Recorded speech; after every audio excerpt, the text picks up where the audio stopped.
Welcome to Season 2 of Unprivate Parts. This podcast is a space where women can feel supported and understood as we have open, honest conversations about women's health and the uncomfortable subjects we all want answers to. In this season, we will explore the complex realities of breast and gynecologic cancer journeys, breaking them down with empathy and expertise. From hearing the words, "you have cancer," to making decisions, undergoing treatments, navigating survivorship, and seeking support, we will cover it all. Nothing is off limits, and no topic is too uncomfortable to discuss here. This is Unprivate Parts. Hi, everyone. Welcome back. I'm Lauren Smith, the Manager of Business Development here at Women's Hospital, and your host of the Unprivate Parts podcast. Cancer treatment can cause changes in your body that may feel surprising, frustrating, and even frightening. In today's episode, we are joined by Ms. Shelisa Cager, a woman's oncology nurse navigator, for an open discussion about these changes. Issues such as fatigue, hair loss, and regrowth, menopause-like symptoms, weight fluctuations, as well as changes to your skin and nails can all impact your self-image.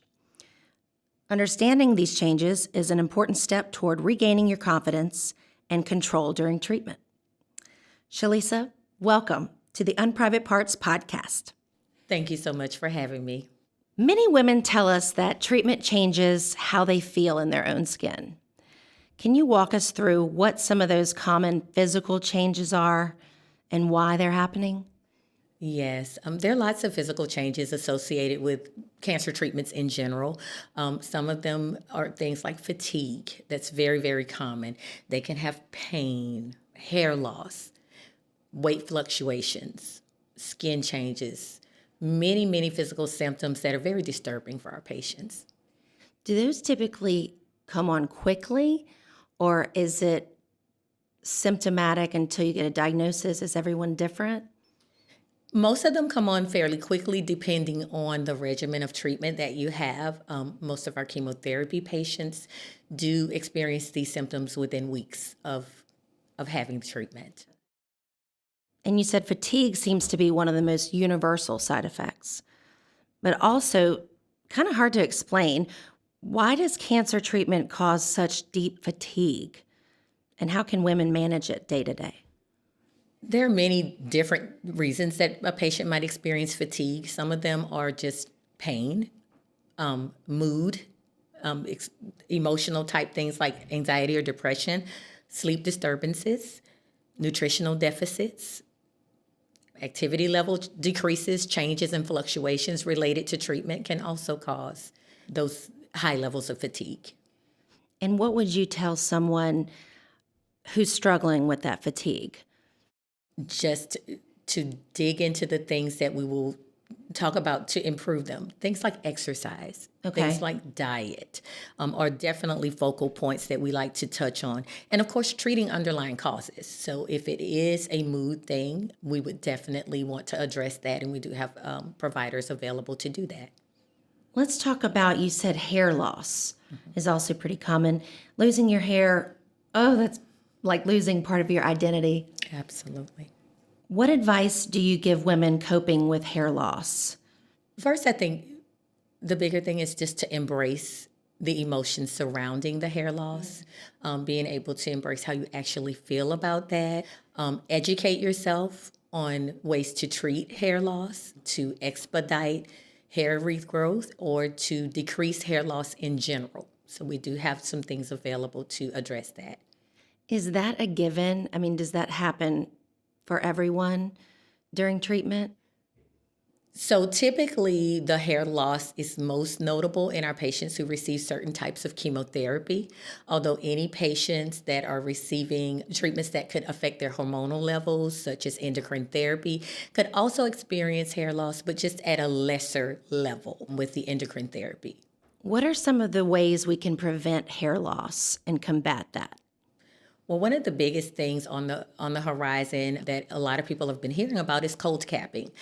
And that's one of the therapies whereby we apply cold to the scalp and it decreases the blood flow to that area, protecting the hair follicles because chemotherapy typically targets cells that divide rapidly. And so hair follicles are those types of cells. So that's why the hair loss ensues. But what actually cold capping does is to go in and cause vasoconstriction.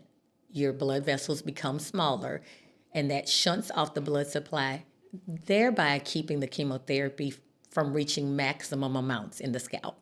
Okay, so it's cold for a reason. It's Yes. cutting off the medication reaching those hair follicles. Absolutely. Okay. And are there different types, or is there just one cold cap?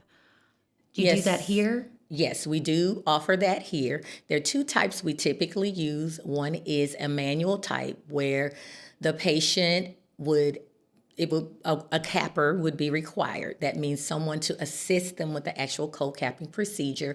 They would be applying the ice cap, making sure that it was changed at the intervals that was needed, because there's frequent changes throughout the therapy. So it is very labor intensive, but it is definitely more affordable for the patient. Okay. And what's the other option? The other option is mechanical or machine variety. And so that one, the cap actually cools itself once it's applied. There's an upfront measurement that takes place to make sure that the cap fits properly, taking into account, the head size and shape, the thickness of your hair, all of those things. So proper fit is going to be key in that. And then once they have the fitting, and then the machine does the work. It does the cooling, and all the contact points that need to be made are done by the machine. And so you don't need that extra individual. Awesome. So you sit in this machine while you receive your infusion? Yes, you sit with a cap on. It's applied before therapy begins. They start cooling your scalp even before your therapy starts. And then it's going on throughout the infusion, and then for some time after the infusion to keep the scalp cool. This is so informative. How much is that usually? I don't know the specific cost, but I do know that the mechanical version of cold capping is the more expensive route to go. So if cost is an issue or concern for you, then manual might be something that you could consider. There are some insurance reimbursements that legislation has been looking at and trying to get more uniform reimbursement through insurance carriers. So more to come on those things. What is the process for reserving the cold capping machines? So typically, the patient would start with their provider and knowing the need based on their regimen of needing the cold cap. There are infusion nurses who schedule according to who's going to be needing the cold capping, who's going to be needing the cold capping, so that the machine is available at the time that the patient needs it. What would you say is the success rate for cold capping? Early studies are showing that a vast majority, up to 80% of patients, do see some benefit with cold capping, keeping greater than 50% of their hair. And even those who do lose hair, greater than 50%, are seeing the recovery of their hair coming much more rapidly after using the cold cap. What do you think surprises most patients when their hair starts growing back? The texture could be different. It could be finer.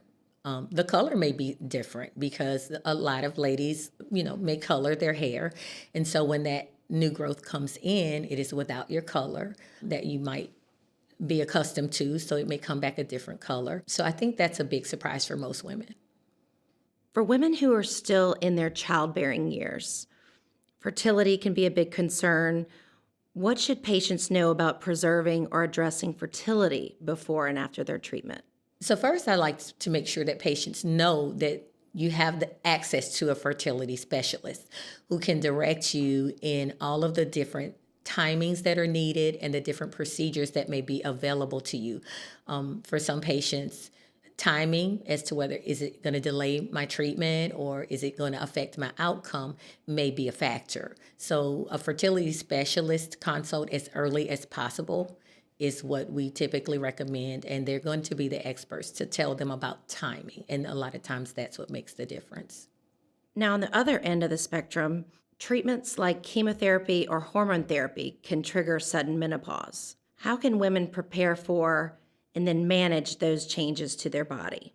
Well, the biggest part of that is being educated about the types of treatments that you're going to have and what those changes might be for you, depending on your treatment.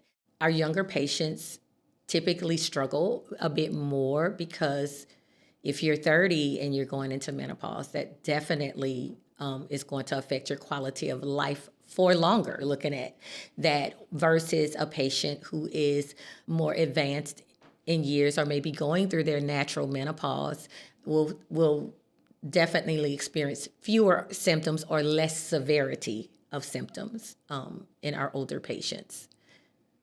Is that common for chemo to trigger menopause? Yes, because chemotherapy can affect hormones and it can suppress your ovaries. So if you are just the effects of chemo can cause normally functioning ovaries to make less estrogen, which means that there's less estrogen available to offset those symptoms of menopause. We often hear about unexpected weight gain or loss during treatment, and that it's not always tied to the eating habits. Can you explain why this happens and how women can nourish their bodies even when food doesn't sound appealing? Some of the weight gain things that are unexpected might be things like steroid use, which is very common with our chemotherapy patients that can cause water retention and just weight gain related to that. Also, you can have decreases in activity because you're tired or just very fatigued from your treatment. So you might have been a very active person. Now you're not doing those normal workouts. You just don't have the energy to do that. That can attribute to some weight gain as well. On the flip side of that, weight loss for patients reporting taste changes, after chemotherapy can cause some, yes, taste changes like metallic things, metallic taste and things like that, that can make foods that you normally love not very palatable and you just won't be getting enough intake in. So that's very common. Metabolic changes. So tumors, larger tumor burdens can cause your body metabolically to have less availability. So your body is just burning calories at a higher rate because of the demands of the tumor, which can cause some weight loss as well. So all of these things combined can definitely cause those weight fluctuations that we see. So for the bigger thing we have available for our patients is dietitians. Get early intervention from our dietitian to get direction on what you should be eating and how to combat taste changes if it's affecting your appetite. From dry skin to brittle nails or surgical scars, these small changes can take a big toll on someone's self-esteem, I imagine. What are some ways women can care for their bodies and rebuild confidence through these visible changes? Our eyes are automatically drawn to imperfections. And so for these ladies, we have emotional support groups to talk through those feelings, talking to other patients, acknowledging the loss, having that process where you can grieve the loss or change of a body part that you associate with your overall sense of appearance or femininity. Even it's a perceived perception of femininity that can change because of the physical scars, and even when the scars aren't external, they're internal scars, just the way that you feel. Like for our gynecology patients, there might not be visible scars necessarily on the outside, but it changes the way that the pelvis responds, and so that can definitely be a barrier on the way it's an unseen scar. You talked about dry skin, changes to your epidermis. What is the importance of wearing sunscreen? Sunscreen is protective because many of the regimens that we use can increase skin sensitivity just because, again, when those cells are very actively and rapidly dividing, like hair cells and skin cells, they can be targeted by the chemotherapies and different treatments that we do. Also, hormonal changes can cause those changes within the skin. And so sunscreen puts that barrier between you and those ultraviolet rays that can further damage the skin. So it's very important to wear sunscreen with a SPF of 30 or greater. At all times or just outside? Prolonged sun exposure at all times. But casual sun exposure, just running errands where you're just kind of in and out of your car, I think that would be okay. But if you're going to be outside, you've got a beach trip planned or you've got an outdoor event planned, then you would definitely want to make sure that you had the appropriate sunscreen. All of these physical changes can affect how women see themselves. How do you encourage your patients to find acceptance or even pride in what their bodies have endured? One of the big things that we promote at a high level is to look for support within your community. There are lots of support groups within the hospital, but there's also national and local community groups that help to offer that support. Nothing like hearing another patient's story about how they endured, about, the conversations that they had with loved ones that helped to encourage them. So connection is one of the big things that we promote for patients to connect and embrace, the changes and feel what the changes are doing so that you can express that in a way that's meaningful. Do you find most patients don't want to talk about their cancer journey? Is that a patient-to-patient situation? What I find is that I meet each patient where they are. It's very individual. So when we talk with patients, we always want to assess, how much do you want to know? How much do you want to talk about, what has happened with you? And just see where that patient is. And then you meet them there with the support that they need, because there are some patients that I meet and they want to know everything and they want to talk about it, and that helps them to process. And then another patient is like, well, I've heard enough about it. I just want to move on with life. And again, wherever they fall on that spectrum, we just try and meet them where they are with the resources that we have available. I love that, because I never know if I meet a survivor, if they want to share, or even if they want to talk about maybe they're going through treatment and I don't know what to say. Any guidance for friends, how to support without being overbearing? Pretty much the same advice that, we as medical professionals want to take. If they seem reserved, if they seem a little bit closed about it, then, you can take a step back and allow them to share, or just ask an open-ended question like, how are things going with you today? Or what are some ways that you would feel supported? If they're reluctant, if they seem a little bit reserved, then again, I would encourage a family member or friend just to kind of step back and let them process. Timing also matters in how you can have conversations. Sometimes at initial diagnosis, when there are lots of moving parts and they're getting the treatment planning together, they haven't had time to process what is actually going on. So family just being a quiet presence may be all that they need in those moments. But sometimes once the whirlwind is over, all the tests are done, all the IVs have stopped beeping, and it's quiet and you're alone with yourself, that patient may need that time to process for themselves, then they can talk about it. So for family and friends, just being a quiet presence, asking open-ended questions, and taking cues from how they respond from that. There's no right or wrong answer to it. That is so helpful. Thank you, Shelisa, for shedding light on the physical changes women may experience during cancer treatment, and for normalizing conversations that can feel difficult and isolating. Your insight offers reassurance and understanding to women navigating these changes every day. To our listeners, remember, your body is doing incredibly hard work, and you deserve patience, compassion, and support along the way. Thank you for joining us, and we'll see you next time on Unprivate Parts, where we'll discuss nutrition during and after cancer treatment. Thanks for joining us for this episode of Unprivate Parts. Don't forget to subscribe to our podcast so you never miss an episode. For more women's health tips and cancer-related content, follow Women's Hospital on Facebook and Instagram. If something you heard resonated with you, please share it with others. Thank you for listening.